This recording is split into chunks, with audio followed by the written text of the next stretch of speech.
पिछले जो वीडियोस थे हिंदी से इंग्लिश में नाम लिखने वाले, तो उनमें हमने बिना मात्रा वाले नामों को सीखा था और आ की मात्रा वाले नाम भी कर लिए थे। छोटी ई और बड़ी ई की मात्रा वाले नाम भी हमने सीख लिए थे।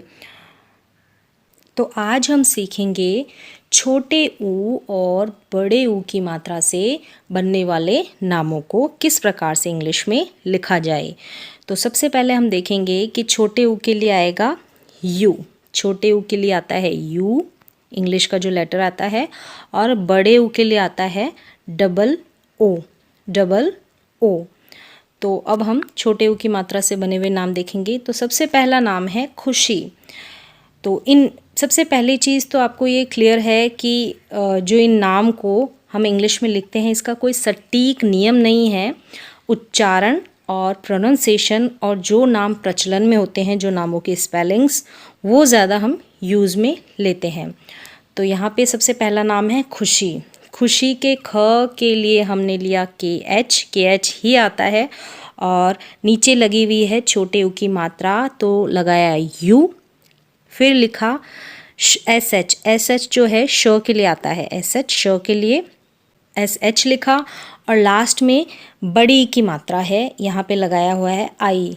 आई जो है छोटी ई की मात्रा के लिए आता है, बड़ी ई की मात्रा के लिए डबल ई आता है, लेकिन यहाँ पे डबल ई नहीं लगेगा, आई लगेगा।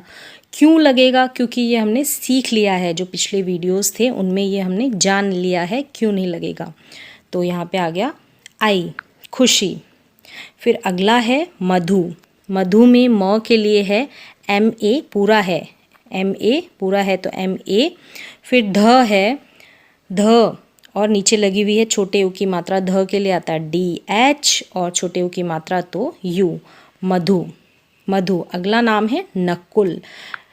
इस छोटे ऊ की मात्रा में ज़्यादा कन्फ्यूज़न क्रिएट नहीं होता है। बड़े ऊ की मात्रा वाले जो नाम लिखते हैं उनमें थोड़ा कन्फ्यूज़न रहता है, तो वो हम आगे अभी क्लियर करेंगे। फिर है नकुल। नकुल के न के लिए यहाँ पे है एन, न के लिए ये है क के लिए के, न के लिए एन है लेकिन पूरा है इसलिए एन ए, पूरा है इसलिए एन ए। फिर है क के लिए के, और नीचे लगी हुई है छोटे ऊ की मात्रा तो यू, और लास्ट में है ल के लिए एल आएगा, कोई मात्रा नहीं है, ये भी हम पीछे सीख चुके हैं। तो ये हो गया नकुल। फिर है रुचि। रुचि में रू के लिए आएगा यानी र के नीचे लगी हुई है छोटे ऊ की मात्रा, र के नीचे छोटे ऊ की मात्रा ये अंदर की तरफ लगती है र के साथ, तो र के लिए आ गया आर, मात्रा लगी हुई है आर, तो यू आ जाएगा छोटे ऊ की मात्रा। फिर है च के लिए आता है सी एच और लगी हुई है छोटी ई की मात्रा, छोटी ई की मात्रा, तो लगाएंगे आई, तो ये बन गया रुचि। फिर है मुस्कान। मुस्कान में म के लिए आएगा एम, क्योंकि नीचे मात्रा लगी हुई है इसलिए सिर्फ एम आएगा, ए नहीं लगेगा। फिर है छोटे ऊ की मात्रा तो यू, फिर आधा स है तो इसके लिए आएगा एस, आधा स है। फिर है क के लिए आता है के और मात्रा लगी हुई है आ की, तो हम लगाएंगे डबल ए, डबल ए। फिर है लास्ट में न के लिए आएगा एन, कोई मात्रा नहीं है तो न के लिए एन आएगा। तो ये जो हम मुस्कान नाम बोलते हैं और ये जो का उच्चारण होता है वो भी थोड़ा लंबा ही हो रहा है, इसमें थोड़ा समय लग रहा है इसलिए डबल ए यहाँ पे यूज़ में लिया है। फिर अगला जो नाम है किसी के आगे लगता है सरनेम, तो कुमार। कुमार, तो कुमार के क के लिए आएगा के, छोटे ऊ की मात्रा यू, फिर है म, कुमार, म के लिए आएगा एम और आ की मात्रा के लिए ए, लास्ट में है र के लिए आएगा आर, तो ये हो गया कुमार। अगला नाम है बुलबुल। बुलबुल दोनों में छोटे ऊ की मात्रा लगी हुई है तो यू आएगा और ब के लिए आता है बी, तो बी यू, बू, ल के लिए एल आएगा, बुल। फिर है बुल, बुलबुल। अब यहाँ पे आप सोचेंगे कि बुल ये एल है, ये जो ल है ये ल भी यहाँ पे पूरा है, ल भी यहाँ पे पूरा है तो ए क्यों नहीं लगाया? तो ये इसके उच्चारण पे आपको ध्यान देना है। बुलबुल जो ल है हम इसको लंबा खींच के नहीं बोल रहे हैं, शॉर्ट ही बोल रहे हैं, थोड़ा कम समय लग रहा है, थोड़ा धीमे से बोल रहे हैं, ज़्यादा लंबा नहीं खींच रहे हैं, इसलिए बुलबुल। बुल बुल, तो इस तरीके से इसके टुकड़े से हो जाते हैं। बुल, पहले बुल बोल रहे हैं, फिर बुल बुल, तो इसलिए सिर्फ एल ही लगेगा यहाँ पे उच्चारण के अनुसार। फिर अगला नाम है शगुन। शगुन के श के लिए तो एस एच आता है, पूरा है तो ए लगेगा। फिर ग, ग के लिए जी, छोटे उ की मात्रा यू, और लास्ट में है न, न के लिए एन आएगा, कोई मात्रा नहीं लगी हुई है, तो ये हो गया शगुन। तो इस छोटे उ की मात्रा में ज़्यादा कन्फ्यूज़न नहीं है, सिर्फ एक उच्चारण का आपको ध्यान रखना है। अब आगे हम देखेंगे बड़े उ की मात्रा से बनने वाले नामों को इंग्लिश में किस प्रकार से लिखा जाए। इसमें थोड़ा सा कन्फ्यूज़न रहता है, तो उसमें भी उच्चारण का आपको ध्यान रखना है। जैसे कि पहला नाम है पूजा, तो ये तो आपको पता ही है डबल ओ लगता है। बड़ी उ की जो मात्रा होती है उसके लिए जो इंग्लिश में लिखा जाता है वो है डबल ओ। तो यहाँ पे प के लिए तो आप लिख दोगे पी, और यहाँ नीचे है बड़े उ की मात्रा तो डबल ओ। ज के लिए आएगा जे, जो के लिए जे, लास्ट में है आ की मात्रा तो ए। ये तो इजी सा नाम है, सिंपल सा है, तो आप लिख ही लेंगे। ये है पूजा। फिर अगला है अनूप।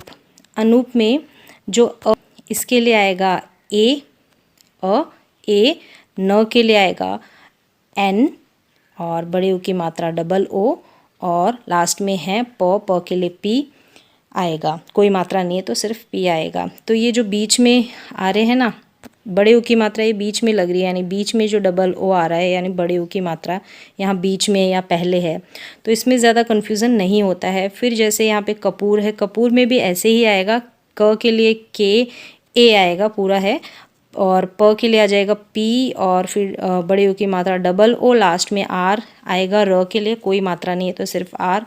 तो इनमें तो क्या होता है कि ज़्यादा कन्फ्यूज़न नहीं होता। अगर यहाँ शुरू में उ की मात्रा लगी हुई है, बड़े उ की मात्रा, और बीच में लगी हुई है, तो इस यहाँ पे तो हम डबल ओ ले लेते हैं। जैसे ऐसे कुछ नाम होते हैं, जैसे कि लास्ट में जो होता है बड़े उ की मात्रा लगी हुई होती है इनके लास्ट में, जैसे यहाँ पे लगी हुई है, ज के नीचे लगी हुई है और न के नीचे लगी हुई है, ये बड़े उ की मात्रा लास्ट में लगी हुई है। इनमें थोड़ा सा कन्फ्यूज़न होता है कि यहाँ पे बड़े उ की मात्रा लगी हुई होती है, लेकिन एक तो उच्चारण के आधार पर संजू ऐसे खींचते नहीं है। जैसे ये नाम हम बोलेंगे संजू, संजू, तो इसका भी जो उच्चारण होगा जू का जो लास्ट में, इसका शॉर्ट होता है, लॉन्ग नहीं होता। थोड़ा धीमे से बोल के और थोड़ा सा बोल के ही हम रुक जाते हैं। जैसे मीनू, मीनू, मीनू, इस तरह से इसके उच्चारण पे ध्यान रखना है। और ये भी आपको ध्यान में रखना है कि ऐसे कुछ जो नाम होंगे लास्ट में अगर बड़े उ की मात्रा लगी हुई है तो वहाँ पे हम यू का इस्तेमाल करेंगे, यू का यूज़ करेंगे। इस तरह से ये आपको सिर्फ यहाँ पे ध्यान रखना है। जैसे कि ये है संजू, जो स है इसके लिए तो आ जाएगा एस, और ये अंग लगा हुआ है, इसके अंग के लिए आता है, जो अंग की मात्रा लगी हुई होती है ना, इसके लिए आता है ए एन, ए एन, तो ये लग गया ए एन। फिर लास्ट में ज के लिए जे, और लास्ट में बड़े ओ की मात्रा है, लास्ट में है इसलिए यहाँ पे सिर्फ यू लगाएंगे, डबल ओ नहीं लगाएंगे। ये सिर्फ आपको थोड़ा सा ध्यान रखना है। फिर है मीनू। मीनू में भी ऐसा है, बड़ी की मात्रा है तो डबल ई आ रहा है। जैसे कि बड़ी की मात्रा अगर लास्ट में आती है ना तो वहाँ पे आई लगाया जाता है, जैसे हमने पिछले वीडियो में सीखा था। वहाँ पे ये ध्यान रखने की बात थी, और यहाँ पे ये यू वाली, यानी बड़े ऊ की मात्रा जब लास्ट में आती है तो यू लगाएंगे, डबल ओ नहीं लगाएंगे। ये ध्यान रखना है बस आपको। तो इस तरीके से ये जो मीनू है, म के लिए आ जाएगा एम, और बड़ी की मात्रा डबल ई, और न के लिए आ जाएगा एन, नीचे है बड़े ऊ की मात्रा तो यू आ जाएगा। तो बस इतना सा जो कन्फ्यूज़न होता है इसमें ये होता है। जैसे कोई नाम लिखा राजू, राजू लिखा तो राजू, इसमें भी इसी प्रकार से ध्यान रखना है। ये जो लास्ट में जे लगेगा ना जो के लिए, तो यहाँ पे डबल ओ नहीं लगाना है, यू लगाना है। तो र के लिए आ जाएगा आर, र के लिए, और आ की मात्रा लगी है तो ए आ जाएगा, और जे आ जाएगा ज के लिए, और लास्ट में यू लगा देंगे। डबल ओ है वो नहीं लगाएंगे। अगले वीडियो में हम बाकी नाम लिखना सीखेंगे। आज के लिए बस इतना ही, मिलते हैं एक और नए एजुकेशनल वीडियो के साथ। तब तक के लिए धन्यवाद।